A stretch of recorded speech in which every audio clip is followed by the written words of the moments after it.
When Don and Melanie got engaged in medical school, they had no idea a life-threatening disease would challenge their dreams of marriage and medicine. It was very scary. I remember feeling like we just kept repeatedly getting punched in the face, you know? Like you would hear something like, this looks like cancer. And so you would just kind of fall down from that. And then, okay, that's all right. It's a Hodgkin's lymphoma. Everything looks good. We're going to do this chemo. And then chemo's not working. You get punched in the face again. Chemo was not successful for Don, and when his cancer became more aggressive, Dr. Rappaport became his lifeline. We had to look at some more intensive therapies, including an autologous stem cell transplant, which Don ended up having about 8.5 years ago while he was still in medical school. When I met him was probably one of the darkest times of my life. I had just found out that I had failed sort of my initial chemotherapy. He was going to be the one that was going to try and save my life, to put it quite bluntly.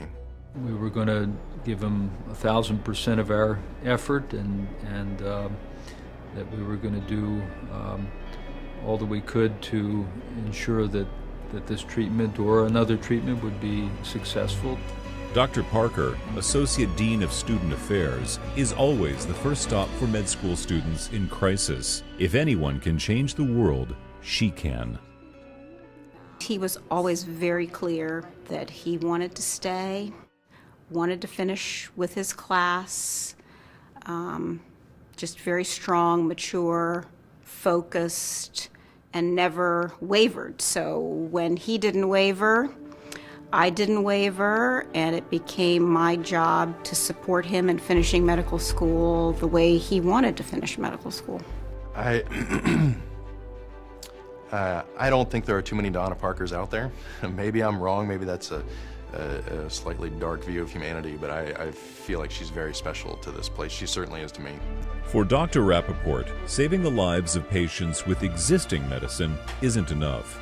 Collaborating with researchers, he searches for next-generation innovations. Immunotherapy has heralded a new age in cancer treatment for patients. In particular, the ability to use the patient's immune system has really evolved into a new method and quite effective at treating cancer patients. Really, our passion is driven by our desire to serve humanity, to know that the insights that we gain in the laboratory would be applied clinically to patients, and to know that we're making a true impact and prolonging and saving people's lives.